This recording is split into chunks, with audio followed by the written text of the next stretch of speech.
দেখতে দেখতে কতগুলো বছর গেল গা, শীত আবার আগে পড়লো, তাও তুমি বিয়ে করাইতেছো না কেন বাবা? খালি বিয়ে করে দাও, খালি বিয়ে করে দাও। এ বেটা, তুই কি মনে করছিস নিজের রে? অসম্ভব, এত তাড়াতাড়ি করে বিয়ে করানো তোরে কোনোভাবেই সম্ভব না। কেন আব্বা, কেন লেগে সম্ভব না? কত তুমি আমারে এত জবাব দিয়ে আমি তোরে করতে পারবো না, বুঝছিস? তার লেগে বাবা তুমি হাসাই বিয়ে করাবো না? আমার খুব কষ্ট হয়, বুঝছো বাবা? এরে দাওয়াত দো, হেরে দাওয়াত দো, অমুক রে দাওয়াত দো। এত টাকা কই পামু রে? তোরে বিয়ে করাইলে যে সবাই খাওয়ার লাগবে, এত টাকা পামু কই আমি? হ্যাঁ, কয় টাকা কামাই করছিস জীবনে? তুমি বাবা খালি একবার বিয়ে করে দাও, কামাই কাকে বলে আমি তোমাকে দেখাই দিব। বলার কথা কইস না তো, তুই সরবিয়ান থেকে না, তোর আমি মারমু ধরে।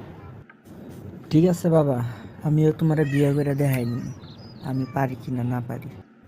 তুই আমার বাড়িতে বাইর হ, তাড়াতাড়ি বাইর হ। আর বাইরনের আগে সবাই কয়ে যা চ্যানেলে সাবস্ক্রাইব করুন, নতুন নতুন ভিডিও পাওয়ার জন্য বেল আইকনে ক্লিক করুন। ঠিক আছে বাবা, চলে গেলাম। সবাই চ্যানেলে সাবস্ক্রাইব করুন আর পরবর্তী ভিডিও পাওয়ার জন্য বেল আইকনে ক্লিক করে আমাদের সাথেই থাকুন।